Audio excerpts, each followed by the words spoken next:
Okay, good morning, everyone. Welcome to the November Read Cohorts call. The topic today will be suppression repair. We are recording the session. We have some announcements first, and then Cedar Drake will talk about the basics of suppression repair. Then I'll provide an overview of suppression repair organization on large fires. And then finally, Stephen Hodges will discuss a GIS application to organizing suppression repair. We'll do a brief summary.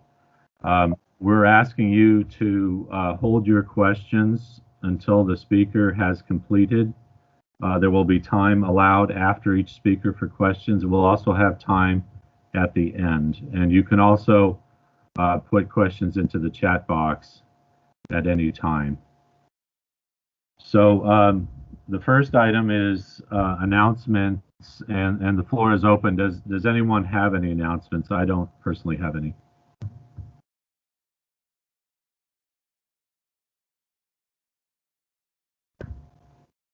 Okay.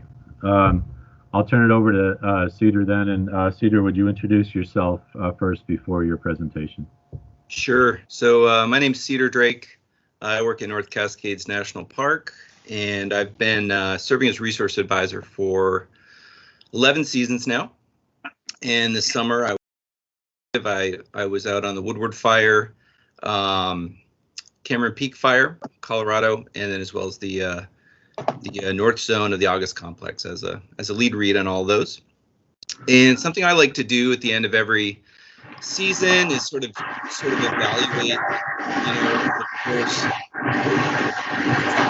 we got going on. So yeah, if you can mute yourselves, that would be great. Thank you.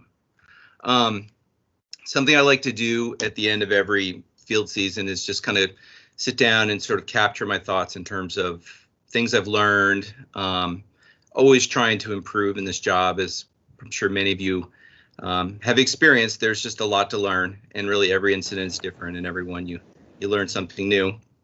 And with the topic being suppression repair, I really felt like it was important to maybe take a step towards getting a clear understanding of really what a good example of fire line repair looks like. So that over the last few years, my opinions about it have been changing. Definitely been straying into more of what I would call recontouring, and I kind of wanted to talk about that topic this morning. Sort of describe what it is, and sort of maybe compare that to a certain degree to some of the work we've done maybe historically in terms of just the classic kind of water barring kind of work. So recontouring, basically there's three main elements of it. The first element would be obviously the idea of pulling in whatever berms have been created by the dozers, by the hand crews, bringing that material back in over the line, and doing that in a way that we really erase sort of any visual resemblance of any kind of trenching that might have been created from either the dozers or the hand crews. And the idea here is that what we don't want to happen on our fire lines is we don't want water to end up channelizing down these lines and turning into kind of a sluice, So as much as possible, kind of smoothing over that surface, sometimes even mounding it over if possible, just because that soil will be settling over time. And a crucial part of the recontouring idea is, instead of sort of smoothing this over and making it flat, is that we want to create a really sort of roughed up surface with lots of indentions, lots of what I like to call micro topography. So little berms and swales, basically pockets that are going to be trapping water, and then providing this really nice environment for seeds to be growing, seeds that are in the soil. As much as possible, we want to minimize any type of sort of vertical grooves or anything on the slope, and really just focusing on sort of horizontal pockets and just these little indentions that are going to trap moisture and seed and soil as it's moving down the hill. The second thing that's really important is just making sure that we as best as possible that we can kind of spread that topsoil back across these areas. So, sometimes that's all mixed up in the berms. It's kind of hard to separate them. But I can think of other situations this summer where working on a dozer line where the dozers came from above on a steep pitch, and they basically pushed all the topsoil down to the bottom of the hill. So it was the process of recognizing, that topsoil was there, and then kind of shuttling it up the hill and then dispersing it across that fire line. And that topsoil is really, really important because that's, got most of the organic material. It also has a lot of the seed pool out there. So, ultimately, our goal here is to try to get these sites to revegetate as quickly as possible. We can hope and pray that whatever water bars we use or whatever brush or slash and stuff we put in minimizes that erosion. But really, over the long term, the most effective way of controlling erosion is really by encouraging vegetation to come back. So we want to get that seed back on the slope as much as possible. And then sort of the third element is this idea of obviously bringing brush in, whatever brush has been displaced by creation of the line. So sometimes you don't have a lot to work with, but if you do, you really want to bring that material in, cover the line, and as much as possible, sometimes, depending on what kind of vegetation you have, sometimes this stuff is very aerial and there's not a lot of points of contact in the ground. You want to kind of lightly crush that displaced vegetation into the soil as much as possible. The more points of contact with the ground, the better. And that really benefits in a couple ways. So if you imagine a raindrop that's sort of moving down a hillside on the surface of the soil, the more points that raindrop is sort of bouncing into, the better. You're going to slow that water down. You're going to give it more.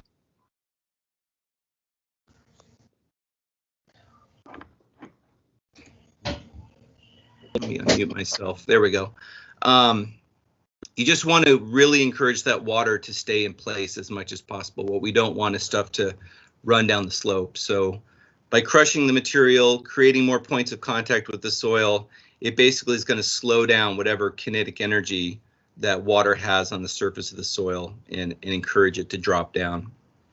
Likewise, that brush over top of the line is also going to impede the kinetic energy from raindrops that come down. So, when you get those heavy rains, what they do on sort of a microscopic level is they're basically impacting the soil and then, excuse me, breaking larger soil particles into smaller ones.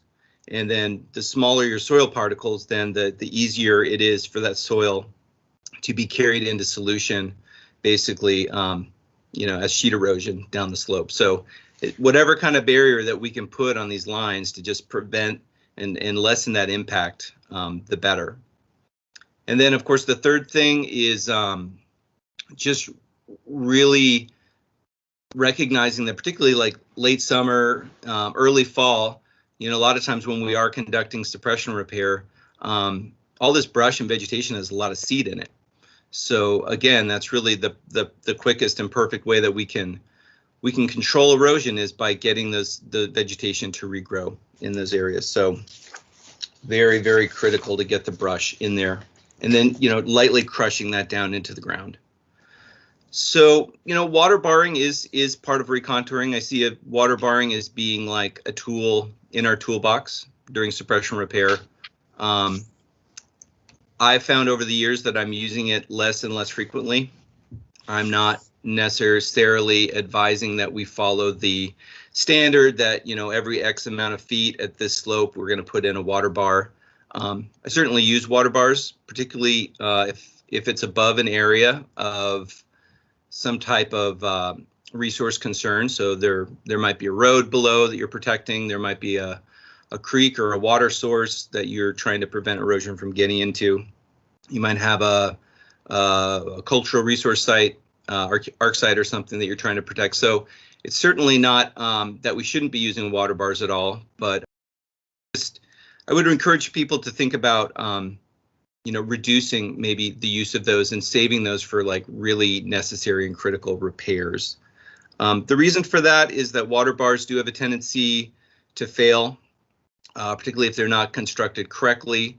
They do have also the possibility of channelizing water off to the side of the line, particularly if you're working in an area that's been burned on both sides, or the only sort of feasible direction to slant your water bar is over towards the burn side. You may essentially just be transposing that impact to a different site along the side. So again, use them as needed. They do create a sort of a long-lasting visual impact, and when you start sort of looking across the landscape, you will start to see water bars kind of everywhere from previous fires. So, I would encourage folks to think about potentially, considering other options such as recontouring. The other thing I wanted to talk about briefly today was ordering equipment. So I know that's always a confusing point for reads on fires. First and foremost, don't fall in the trap of having ops encourage you as the lead read to actually order that equipment.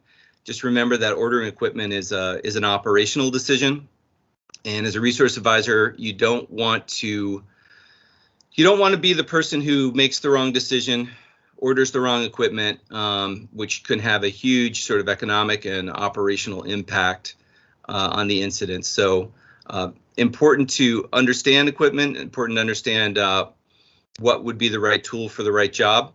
But I encourage all of you to make sure that the actual ordering and final decision of which equipment to procure is an operational decision. We are advisors, we're not decision makers. So one thing you're going to hear a lot is, you can do anything an excavator can do with a dozer with a 6-way blade. And I feel like I hear it every fire. It's the standard situation where you have those dozers on site due to, they've done line construction. They still have them on location in case the fire escapes, and then they want to start using that for suppression repair.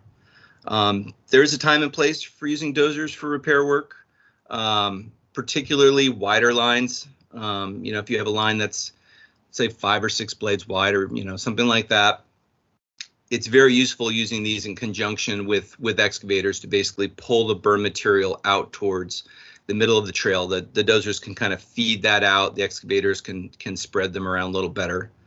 The big problems you run into with repair using dozers, particularly if you have narrow lines, is that dozers tend to have to step outside of the footprint of the line in order to actually pull materials in. And obviously, because they don't have a thumb like an excavator does, they do have difficulty pulling in heavier materials, trees and brush and stuff. So I've seen quite a few times where a dozer is trying to repair a relatively narrow line. They end up actually making the line twice as wide. So again, don't fall into that trap of being convinced that a dozer can do anything an excavator can. I've also noticed that they tend to have difficulty with water bars in terms of the outlet of the water bar and ensuring that that outlet is clear so the water can flow out. So oftentimes when my hand has been forced to complete repair with the dozer, I'll oftentimes embed like a module with them and then have folks, hand crew folks out there clearing out those outlets and making sure that the water bar is going to drain effectively. So I'm going to just briefly share a chart that I made that will hopefully capture some of these points here. Hopefully folks can see this. So Cedar? Yes. Dave McCarville, USBR. I raised my hand, but I also have been operating in the Teams world, so it's tough to catch it. I just wanted to catch the moment differences between excavator and dozer for the sake of repair. One other option, and tag in there too, whether you have an excavator with a thumb or not, skidgens are also another viable option if all you have is a dozer and a skidgen. a lot of those skidgeons can either drop a tank or they still can yard stuff out. They still have their winch. So if you want to pull trees and down debris back onto your line, it's also a really viable option if you're pulling stuff to kind of cover that up. That's a great point. Yep. Yeah, and I come from 19 touch on years. that at the end here, but. Oh, okay. Sorry. I do right. come from 19 years of wildland fire before I came to emergency management for the USBR. So FYI. Great. Yeah. Yeah. If you have an opportunity to work with a skidgeon with a grapple, for those of you who don't know what a skidgeon is, it's kind of like a tractor on steroids. It's very, very movable, can get into lots of nooks and crannies, oftentimes has a blade on the front, so it can actually push material. It can pull in berms, it can construct water bars, it can grapple, which is a kind of a big claw in the back that can pull materials in. And yeah, these are exceptionally useful. Yeah, so thanks for bringing that up. That's great. So yeah, real briefly here, I don't want to soak up all the time in this presentation, but just, you know, every year it seems like we get to that question of like, well, what kind of excavators do we need? And you'll hear people throw around these terms, type 2, type 3, type 4 excavators. And it's always been a little bit of a kind of a black box for me, you know. So I was fortunate enough this summer to be able to have a conversation with Northops in terms of ordering some equipment. And so hopefully everybody can see this cheat sheet here. This would be something that I will upload this to the Read Cohort Cloud Vault, maybe under the suppression repair area. But these can't see it yet, Cedar. Oh, you don't see it? Oh, bummer. I did set it for everyone to share, so that shouldn't be the issue. Okay, let's see. I'm trying the share options. Well, okay. Well, anyways, I'll just describe it to you, and then I will upload this to the Cohort cloud today.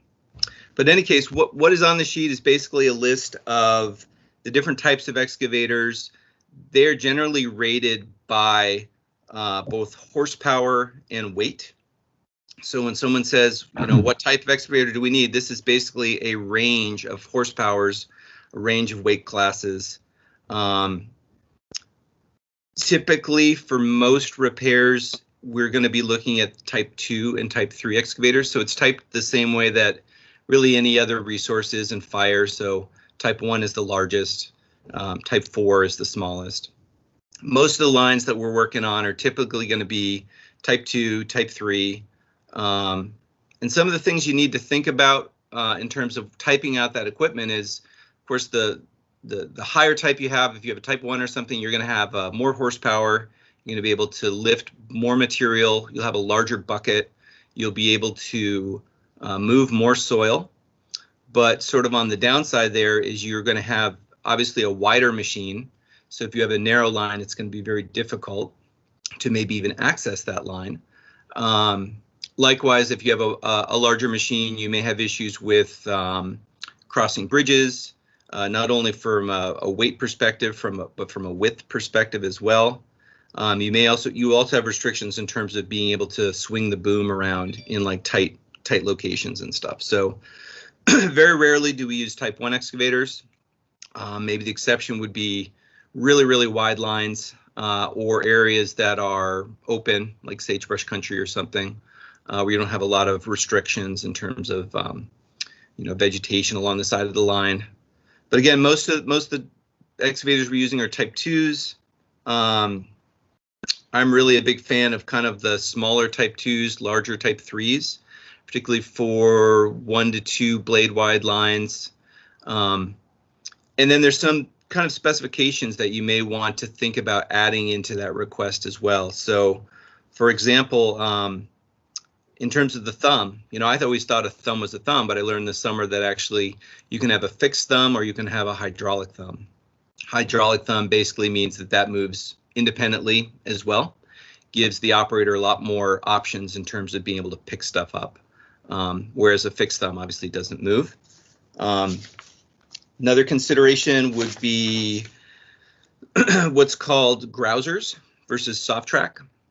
So grousers are actually these sort of metal teeth that are embedded in the track. And I've been on a fire before where we actually had the perfect piece of equipment come in, but instead of having the metal grousers, it came with what's called a soft track, which is kind of like rubber pads on the track, and that's usually used more in construction sites. You don't want to put an excavator in any kind of slope with the soft track because it just doesn't have that purchase to the ground. But it may be a useful tool if you need to do a bunch of repair work along roadsides. Maybe you need to remove a bunch of downed wood and that excavator will be traveling on pavement. You wouldn't want grousers in that situation because you'll end up tearing up the road. So another thing to think about, really big one for narrow lines is what's called zero turn radius or reduced tail. It's also something that I learned about this summer.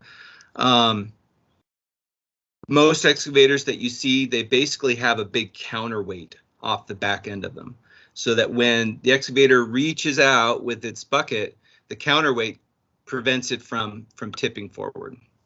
So the benefit there is you get longer reach, but the detriment, particularly when repairing narrow dozer lines in forested areas, is this counterweight can stick out 4 or 5 feet off the back of a Type 2 excavator.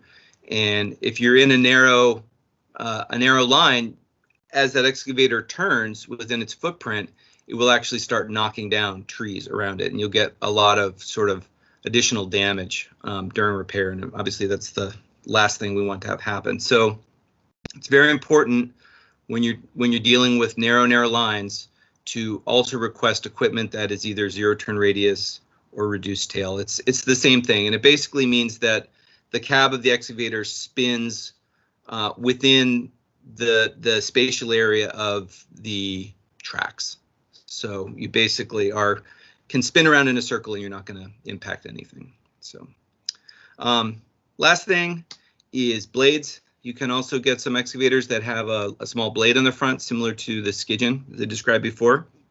And these are really useful when you're working on steep slopes. The operator is able to kind of jab that blade into the ground and kind of, stabilize the equipment in that way. So it can be useful for pulling in berms. It can be useful for actually putting in some small water bars. We did some trail work with one this summer in the Woodward fire. So yeah, lots of things to think about. And yeah, at this point, I'll pass it on to our next presenter, and I will make sure to upload not only the specifications chart that I was describing, also upload a photo of a very successfully recontoured dozer line on the Cameron Peak fire this summer. It's a photo, as well as some notes I have from this presentation. So that's it for me, Tom. Thank you, Cedar. We're a little bit behind time, but I think we can take time for one question before we move on.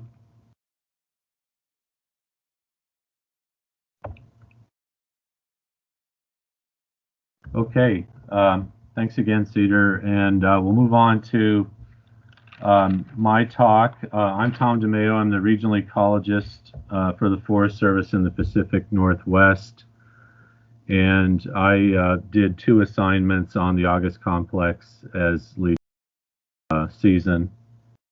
Served with some very fine people, and if any of you are on the call, again, thank you for all your great work and cooperation. So I'm going to talk about a suppression repair organization on large fires, and I do have a PowerPoint.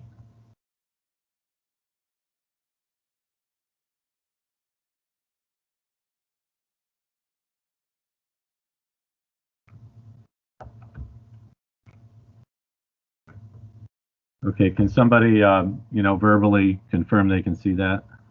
Yeah, we got it, Tom. Okay. So as I mentioned, worked on the August Complex this season. It started in August, that's hence the name. It was a series of lightning strikes around mid-August on the Mendocino National Forest in California. So it's been quite a season. I think we'd all agree on that. something seems to be changing for sure. The August complex was the largest in California history with over 1 million acres. And I always like to joke until next year, it'll be the largest. The South Zone, where I worked, was over 8,000 acres in itself. And just for comparison, I had an opportunity to look something up.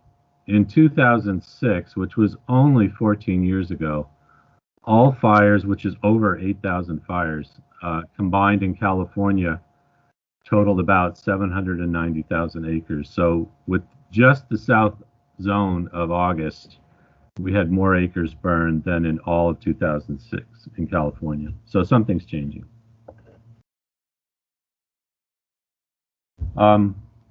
Large fires, obviously, there's a lot of complexity. When I arrived around September 1st, we called it the August complex, the whole thing. And then you can see here a progression. Things got so vast and so complex that we started to split it into zones. Cedar mentioned he had worked on the North Zone. I was lead read for the South Zone. And then we split off a West Zone that CAL FIRE was in charge of. And then by October, that North Zone had been split into 2 zones in itself. And then you can see we sort of downsized towards the end as things began to wind down towards demobilization.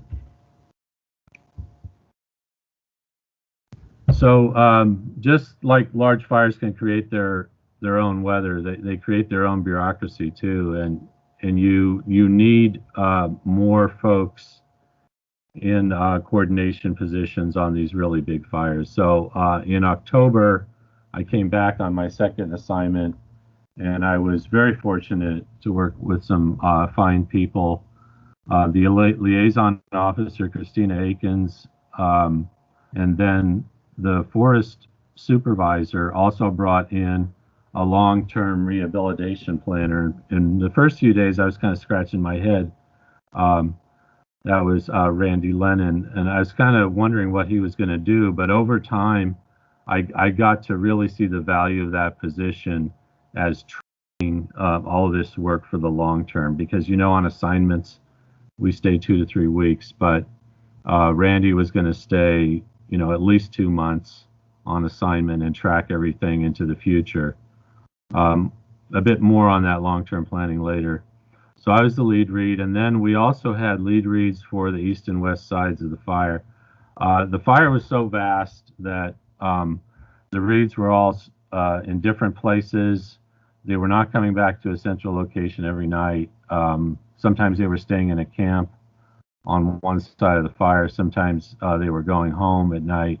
But a lot of logistical challenges to track everybody, for sure.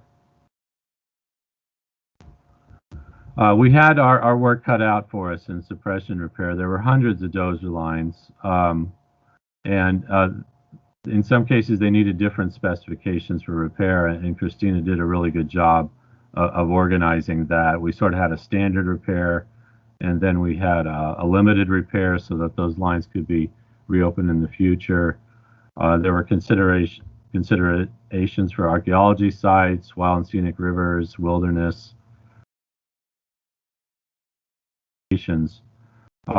So there was a critical need to track all that, and how do you carry it forward from one incident team to the next, from one set of reads to the next.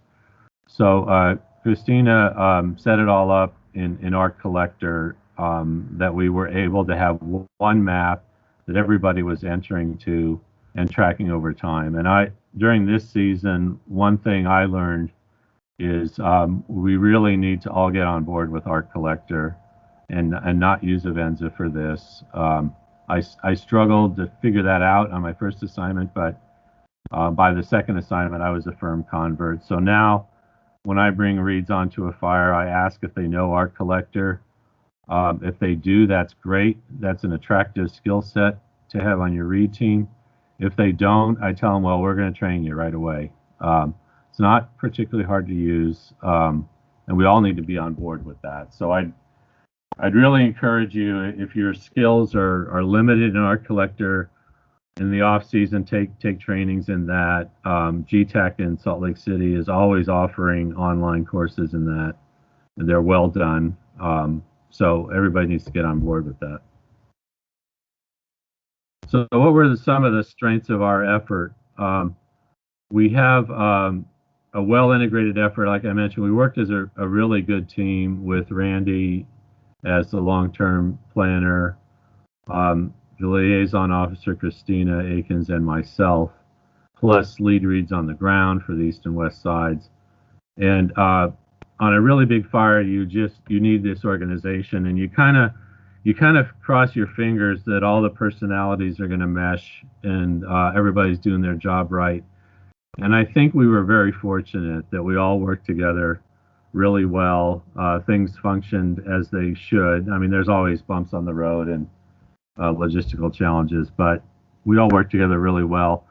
I have to always also say that this season I worked with a really good set of agency administrators and agency administrator reps, and that'll make you or break you as a lead read. If you have a good administrator rep who will work with you, carry your concerns forward, sort out the knotty problems, then you're in a good place. And if you don't, you're in a world of hurt. We also set it up that we could integrate and coordinate with roads work and the bear work to come. We were also fortunate. We had a lot of local reads on the team, and we kind of swapped out being lead read.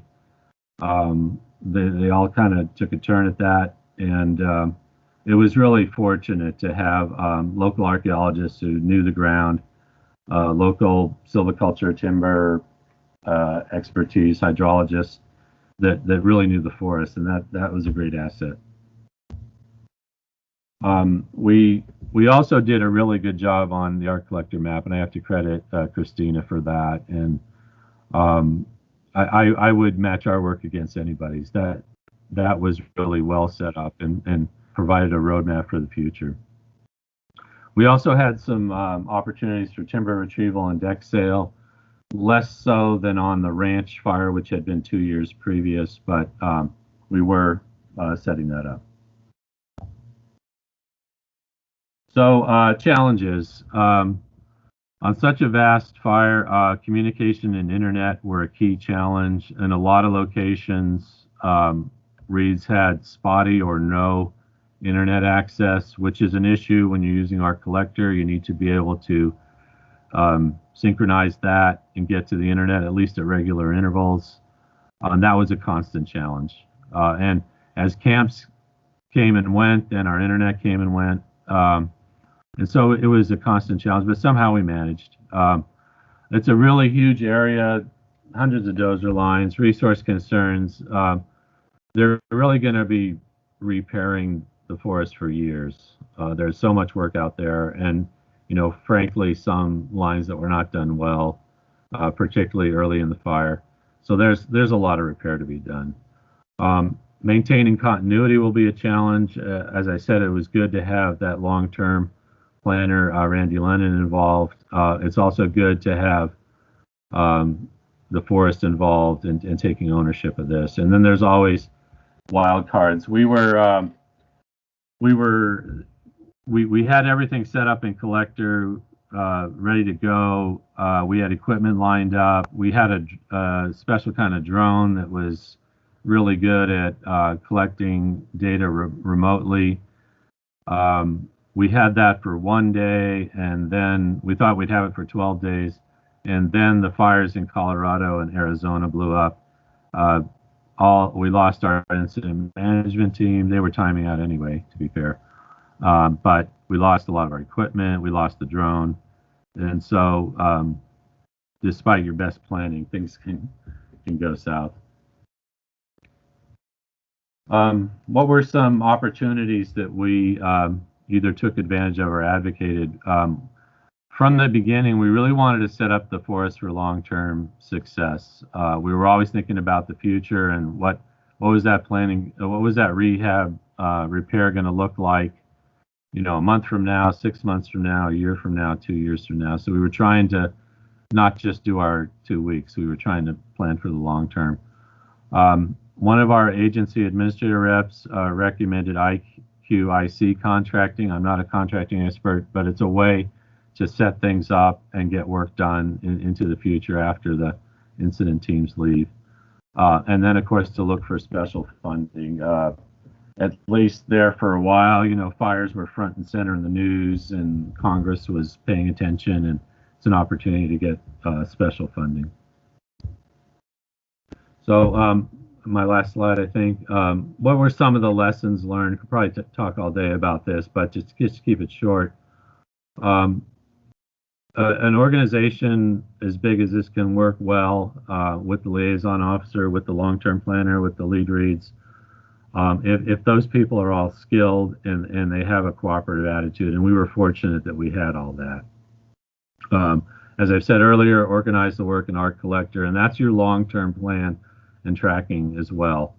And I've become firmly convinced that on a big fire, you need a dedicated data manager on the read team, not just in situation. They need to be working with the lead read and the liaison officer. We were fortunate that Christina was filling that role for us. When we left, we had one of the reads dedicated in that role. But I'm convinced you need a full-time data manager to be maintaining and tracking what's going on in Art Collector, not just when you have time or relying on the field reads. You just don't have the time or capacity to do that without a dedicated person. You need good agency administrators and agency administrator reps. Absolutely essential. There's a lot of complexity. We had a number of issues with putting dozer lines in wilderness that requires regional forester permission. So you need somebody who's skilled at working all that. And then I would be an advocate of, repair planning really has to start right from the beginning and not be a thought like when the operations incident is leaving. It has to be right from the beginning. And I think the National Forest or BLM district or National Park or whoever, they need to take ownership of that right from the beginning and have a plan in place for when the incident team leaves. Because I've seen it happen too often where everybody's geared up to do repair and then the incident team leaves with their equipment and you're kind of left holding the bag. And it wasn't only on this fire, it was on other fires as well.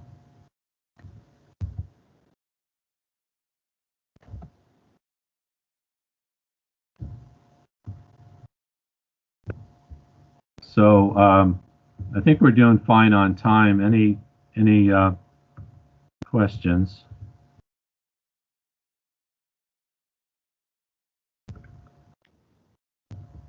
I don't see any hand raised. Go ahead. Go ahead, Stephen. With regards to what you said there at the end in terms of a forest or a national park having a plan to kind of take the bag back, what have you seen in relation between suppression repair plan and turn back standard documents? Should those two kind of be wrapped into one thing? Should they be separate? Is it a ongoing negotiation? How do you see that? I'll make some comments, and if Christina's on the call, she could comment too. I think it's a case-by-case basis. We had a suppression repair plan, and we did amend it at one point to clarify repair on private lands. And then we also had a separate document on the different repair types on the different lines. That could have been combined into one document. We just chose not to. The way that we all interpreted the repair plan, and I think it's the correct way, is that the repair plan is the guidelines from leadership that they're committing to, but the operational folks working with the resource advisors have a fair amount of latitude on specific tactics to get that direction done. And I think you have to maintain that flexibility because there's always things coming up that don't seem to 100% fit exactly in your repair plan. So I think you need to have an understanding with that flexibility. Of course, if there's an issue that people, feel strongly enough or just doesn't work with the repair plan, you have to amend it.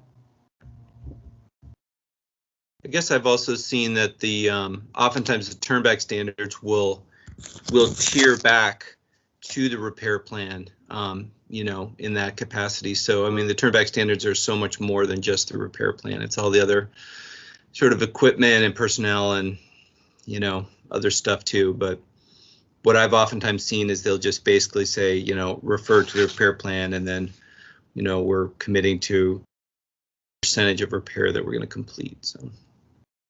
Yeah, and like I said, get it done early. If you arrive on a fire and you don't have a repair plan in place, you need to get that written up and approved, because when it's time to roll the dozers and excavators on repair, you want to be ready, and you want to give that official direction to operations. They're not going to want to do any of this without that official repair plan.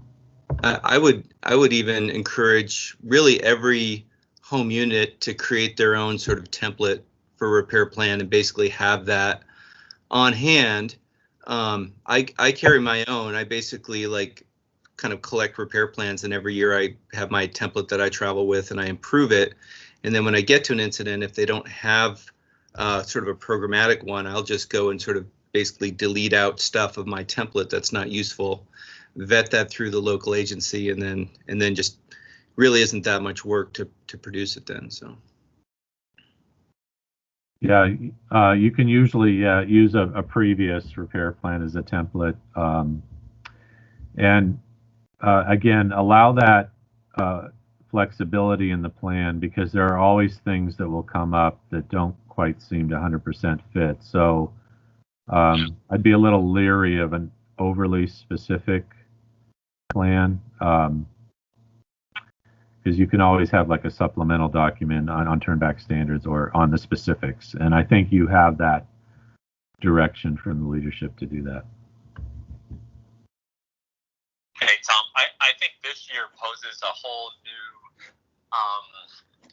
view on turnback standards, because like you said, a lot of this repair is likely to go on for years, right? So as we move into spring or when repair picks up again, is the home unit going to then be responsible for all of that, or how does that work? I think it's pretty complex and pretty daunting for a lot of the home units who have experienced extremely large fires this year. So. Yeah, and that was my comment about the home unit taking ownership right from the beginning, because they're going to have to live with this in the long run, and they need to be thinking about what resources they're going to line up, what funding they're going to secure. On a small fire, you might be able to, get a week or two out of an incident team with all the equipment and just get it done. But on a vast fire, it's going to be lasting years, and it's really good that I think everybody should have that understanding from the start, and not be looking at each other when the active burning ends. Yeah, and again, I think as Reeves, one of the most useful thing we can provide the team, for example, if weather comes in and really that's the end of repair work, is just providing as complete of an inventory of the remaining impacts that are out there in collector, and just basically handing off sort of a data packet to the home units so they understand the scope of work and what kind of money and time is involved to complete the repairs. So. Yeah, that's also why I was really stressing the art collector map with the different types of repair needed, because that is your record. That's your record of what needs to be done. That's your record of accomplishment, and it's absolutely essential. And you also need, when you hand over things to the next team or to the forest, they need to identify a data manager who's going to monitor and maintain that. And those repair comments that we enter in sort of the metadata for each line or each point, that's really, really useful information. Right. So, because if it's on paper notes or somebody's computer, it's going to be forgotten. It needs to be on that common collector map. Okay, we have 15 minutes left, and I want to turn it over now to Stephen Hodges, who's going to talk about more about ArcGIS applications. And Stephen, would you introduce yourself, please, before you begin your talk? Yeah, I'm Stephen Hodges. I'm an AD resource advisor for the BIA Southern California agency. And this season I was a lead read on the North Complex for an extended period. I was there for about 2 months, and then I was a lead read on the East Troublesome as it shifted from a Type 1 to a Type 3 and into repair. And what I kind of wanted to talk to you guys about today is sort of a critical question that was posed to me from agency administrators and operations on both incidents, which is, when repair begins, where do we need to go? And if we have a limited amount of resources or a limited window to conduct work in, what do we repair first? And that question was first posed to me on the North Complex by Chris Carlton, the forest superintendent, who called me up and said, Steve, we're about ready to maybe begin repair. There had been a big discussion about there being no repair done at all, given the resource needs across the country. And so all of a sudden it seemed like this window was opening.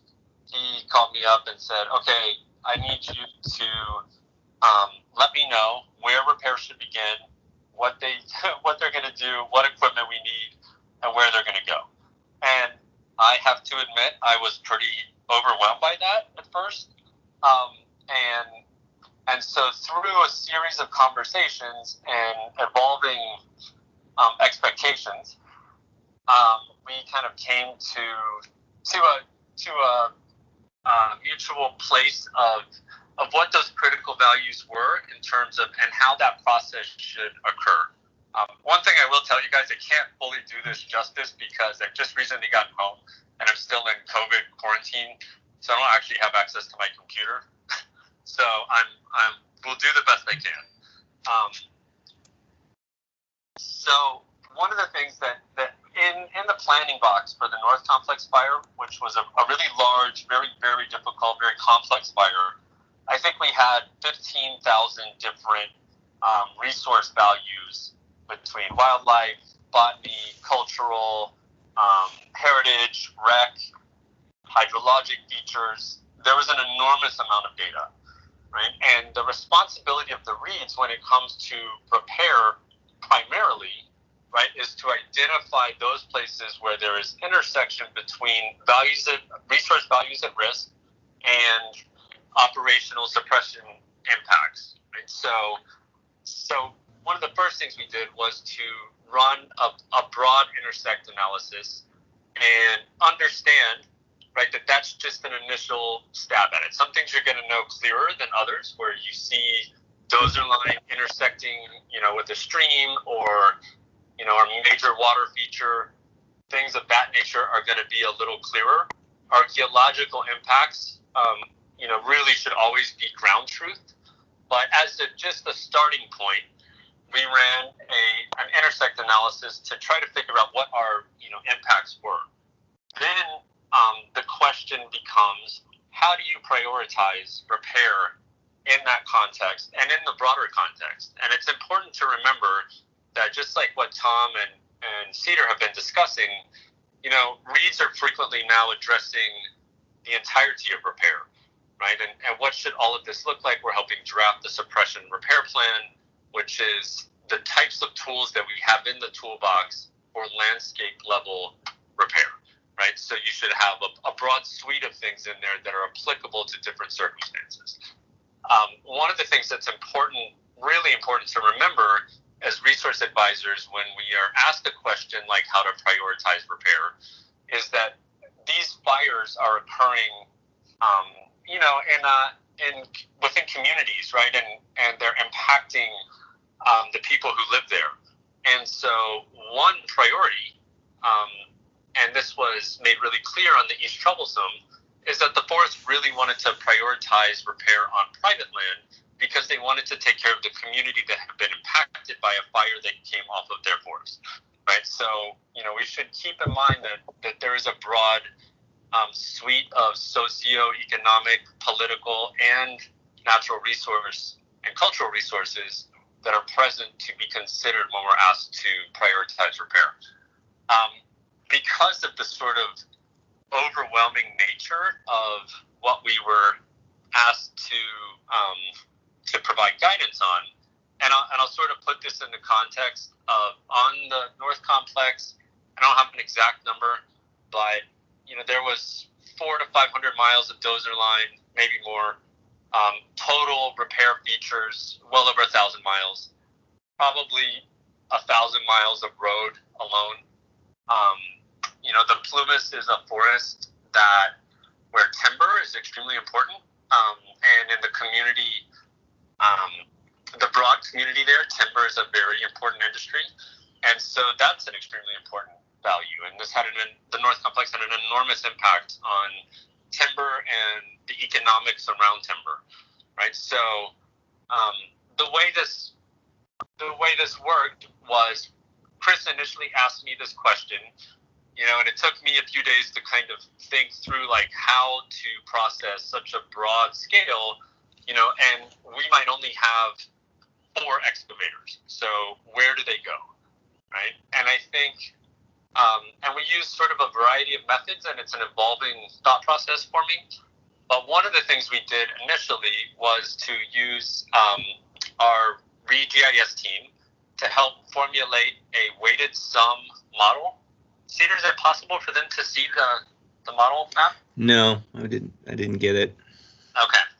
So what this is we took all our values at risk. So let's say cultural, wildlife, botany, etc., right? And we weighted them. So in other words, if we are thinking about archaeological sites, a burial site has a weight of 10. A mining can dump has a weight of 4, right? And so we're prioritizing the importance of a particular value, right? And it's a very broad scale thing, but then so if we went to wildlife, listed species breeding pools have the weight of 10. In this case, it was the Sierra Nevada yellow-legged frog and the California red-legged frog. So occurrences, breeding populations have a value of 10. Critical habitat is going to have a value of, say, 6, because there's a lot of potential habitat. And so you can't weight that at the same level as where they're actually at, right? And so then we also took into consideration things like, recreation, right? So Plumas has the Pacific Crest Trail going through it. Enormously important, globally famous, extremely valuable resource that they have. And so that has a weight of 10. Certain hydrologic features, wild and scenic rivers. In this case, it's the Feather River, which has a broad suite of importance to it, both culturally and its significance to the Native American communities there, as the traditional source of fish and, an enormous variety of resources that came out of it. It's a wild and scenic river. It also, on some of the forks, has and supplies large amounts of hydroelectric energy. There's a lot of infrastructure, billions of dollars of infrastructure there. So those hydrologic features are enormously important and therefore have a weighted value of 10. When you put this all together, we take those values and we overlay them and we weight heights, we weight slope. So we run a 100-meter buffer from hydrologic features on the landscape, and we weight that higher if it's within the buffer. And then slope, in this case, over 20%, was weighted higher. And we looked at including, and this is a really important part of it, the erosion potential of different soil types. And so, if it's on rock, and, a dozer line went down rock and it's extremely steep, it's still not going to erode. and therefore you're not concerned about sediment runoff onto, hydrologic features or an archaeological site or into the breeding population of an endangered frog. And so all of those things combined show you basically like a heat map. It's a raster map.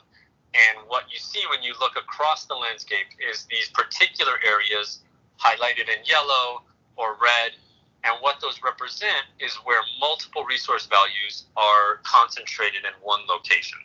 So for me, as the lead read, trying to wrap my head around where should I put these 4 excavators, right? And one thing that is tempting to do is to look at, there's the only breeding population of the yellow-legged frog is in this place, let's send them there. Or this is a National Register level site, let's send them there. But when it's such a large scale, they're going to sort of move through that, and you need to be tied in with the way operations is going to work when it comes to repair. So they're going to want to have a group that is systematically moving, and it's something that makes sense. It's enormously expensive to move equipment. It takes a lot of time to track excavators. And so what this shows you is these are the places, just from a broad scale data analysis, that have the highest number of resource values concentrated in one location and overlaid with suppression impacts. And one thing that's kind of interesting to note, there's some things that are not necessarily in that analysis, and a really obvious one would be tribal interests. And so, there's places that are enormously important to tribal groups that are on the landscape, right? And frequently, those are not on any map, right? They're contained within those communities themselves. And so for resource advisors, it can be harder to put your finger on that. But interestingly, when you see these concentrations, sometimes those places align with the other places that you are seeing this concentration of resource values. And it's because those places are special and people have always recognized that. Right? And so there's a lot of importance in this particular place, and that continues to be ongoing. One thing, so that was kind of an initial stab, and the way that process worked is as Chris and I continued to talk, he suggested that I give a series of presentations to the different district rangers and district ranger staff, district staff, that had been impacted by the forest. So in this case, there was 3, the Mount Huck, the Beckworth, and the Feather River. And so we passed information on to them. It was a little challenging because of COVID and all that, but I think the first meeting there was roughly 30 people in attendance, and just an enormous interest on the part of local forest staff to hear, what we had been seeing on the READ team, and to supply them with information about their forest, and their district. And so rather than me prioritizing, we sort of reshuffled and we provided data and information from what we knew and what we had been able to put together back to the districts, and their staff then funneled their personal priorities from their resource specialties to their district ranger, who then passed it back to me, and we went into conversation with the team from there. I think that that's a pretty good approach. Kind of like Tom was saying, it's important for the local unit to take ownership pretty early, and this was a process where that ownership of repair prioritization was handed back to the local unit and didn't rest with the READ team, which was something that made me uncomfortable, because there's not only enormous fiscal and operational weight to those decisions, but it's also, a huge amount of impact on the local unit themselves. So, that being said, I would like to also talk about the East Troublesome, where Stephen, question. Just Hold on one sec, Stephen. Stephen, just a time check. We're right about at the hour. I'd say if people want to stay on longer, we certainly can, and Stephen complete his talk. But I do want to honor people's time if they need to leave. If we don't have, I'm willing to stay on and answer the questions in chat, or if we if we run out of time, I'll be sure to follow up with an email.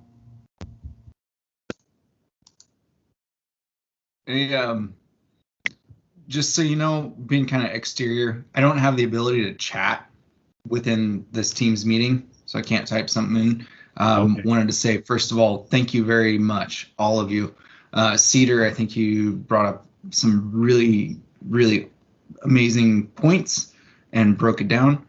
Steve, that was awesome. Like, that was ground truth, like straight up from 19 Years of Fire, and you still blew me away stepping into this read world. So, and then Tom, I really appreciate your presentation. I do need to step off, but I really appreciate all of your time and the fact that you guys have included me into the read cohort team. So, thank you. Thank you, David. Thank you, David. Thank you.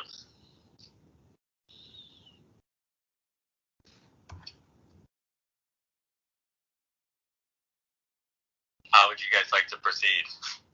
Sure, Stephen, why don't you go ahead and finish your talk? I'll keep recording this, and if anybody wants to stay on, they're welcome. It looks like we have a good crowd who's staying on, so I think we're good.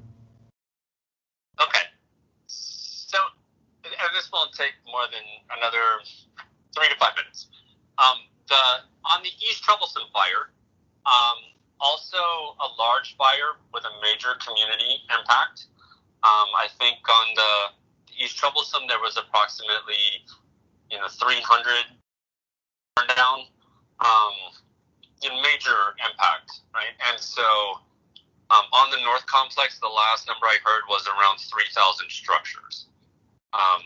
So these were fires, large fires with major community impacts associated with them and major resource damage.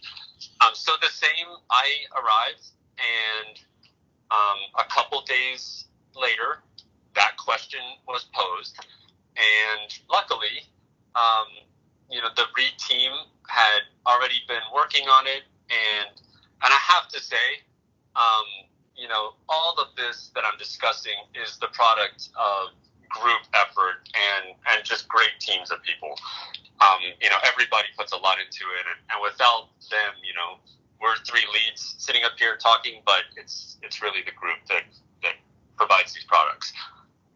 So the same question was posed, and we had already been kind of tossing it around within our group as to where we should go. In this case, the window was around weather, and there was probably going to be about a week where work could get done, if even. We had, I don't know what they ended up with in the long run, but a couple hand crews, a dozer, and a mini X when I left. So pretty limited equipment. And we were asked to kind of identify where the priority places were. That was a fire that had that included Rocky Mountain National Park and 2 different national forests, along with BLM and significant private land holdings, including major sort of cattle ranches. And so when we looked across the suite of issues and the suite of impacts, we tried to prioritize based off of potential sedimentation, potential erosion onto natural or cultural resource sites, hydrologic features, public safety, and then the suite of natural and cultural and wildlife resources that were present. One of the things that I hadn't taken into consideration before, but that the local resource advisor, one of the local resource advisors mentioned, was that in this particular area, and this is within the context, okay, you're going to get a week, and then most of this repair is going to get done next year, right, is sort of the idea here.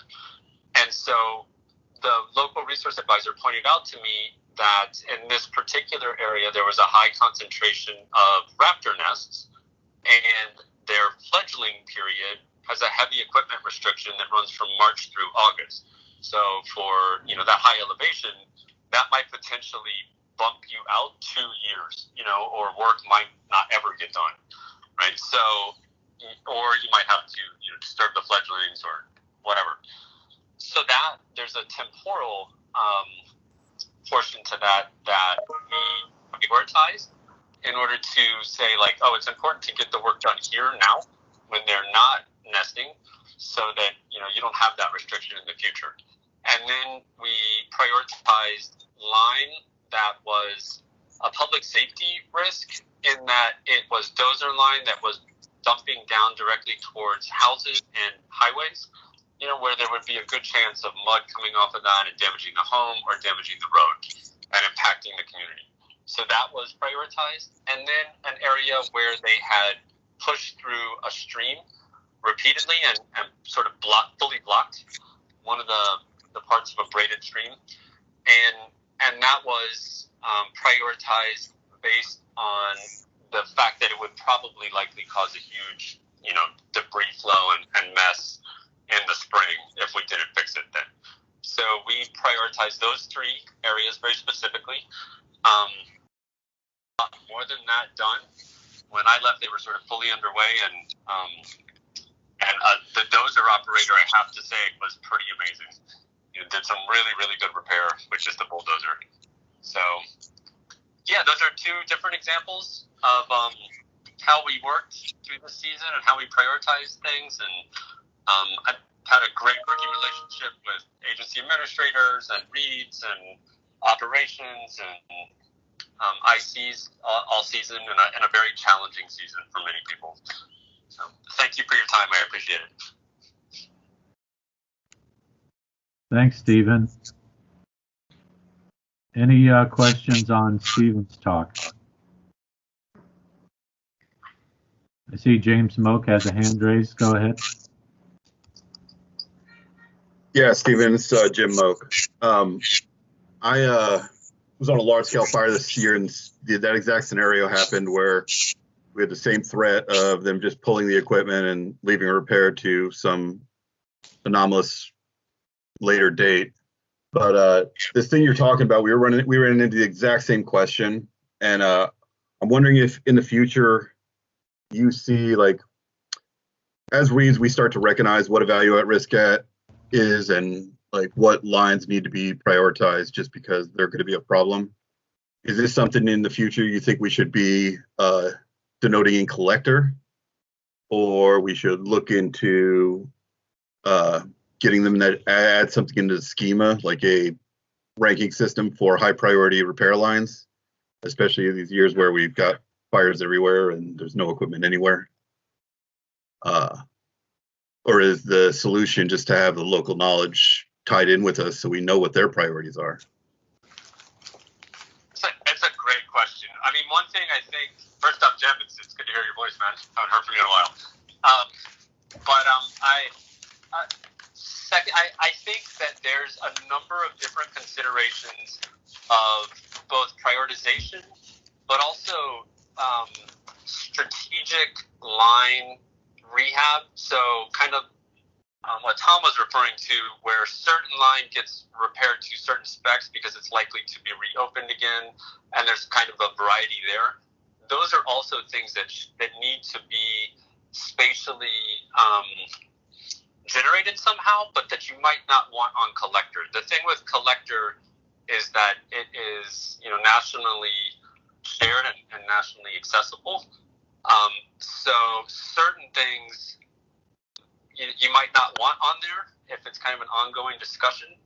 I don't know the exact answer to that, but one thing I think that is true is that we need to be considering those priorities and what we want to see and how we want to see it done from the get-go as we're seeing the impacts occur, and just have that framework in mind, and start generating tools that can help us address that, when the same situation occurs in a couple of years.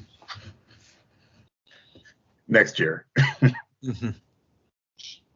Yeah, Jim, I would totally agree with you. I like the idea of maybe a different repair status that would be, repair needed, high priority, that would basically, stand that particular line or point feature out from everything else. Because thinking back to the North Zone of the August, I mean, there was just so much impact out there, and we were obviously in our repair comments identifying where high priority sites were. And I think that did get communicated to the home district because they created a spreadsheet from all of our comments.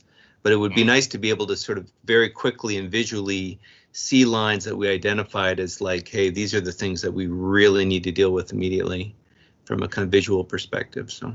Yeah, I don't see why that couldn't be captured in collector. If you have a repair standard class, you could also have a priority class. I think the way we did it on August South is we prioritized it by parts of the fire. Certain areas were priority, but I do like this idea of like adding a priority to each individual line. We had a day this year where we came into the field, 30 days or 25 days into the creek fire, and the lead read said, okay, we've got some equipment, what are the priorities? And we had to walk over to the map with a marker and be like, this line needs to be done, this line needs to be done. Mm-hmm. And we kind of did like a red, blue, green, or red, yellow, green crap on the map, and then they conveyed it to ops, you know what I'm saying, to get the machine staged and get that started. And that seems like something that we could better handle with technology as we get more comfortable with it and we get more reads that are recognizing the values of risk when they're out there. Yeah, I think we're moving in that direction, and you absolutely have to on a big fire. We can't record things on paper maps anymore, and that's why I was really calling for a dedicated data manager person to manage all this going forward. But I think we're generally moving in that direction, and this season forced us to get better at it. I did want to make sure we addressed outstanding questions in the chat. There was one from Jim Moak about ordering equipment. Is going to ops with such specificity delay getting the order filled? Cedar, do you want to handle that? I have some comments on that too, but I'll let you go first. Well, I can think of an example last year in the Walker fire where that exact thing happened, where we were requesting, excavators, certain horsepower and weight class. We had narrow forested lines. We wanted a reduced tail, and we just had a heck of a time trying to source that material, and we were overly specific. And as a result, there was a long delay in getting the equipment. So, my recommendation again is that we're advisors. We're going to come to ops. We're going to say, hey, this would be the perfect equipment. If we can source this, great. But, if we can't get this stuff rolling in our direction within, let's say, 4 or 5 days or something, we need to be more flexible, more adaptable. So. Yeah, and I would say this issue is a really good example of don't let perfect be the enemy of good, because at the end of the season you're racing to get critical repair done before the rains come, and if it's a choice that, well, we really want an excavator to do this line and all we have is a dozer, it may be better to have the dozer do it. At least you'll get some erosion control in there before the heavy rains come. So it's really a good example. Play the game with the cards you have and make the best of it. Get as much good work done as you can quickly.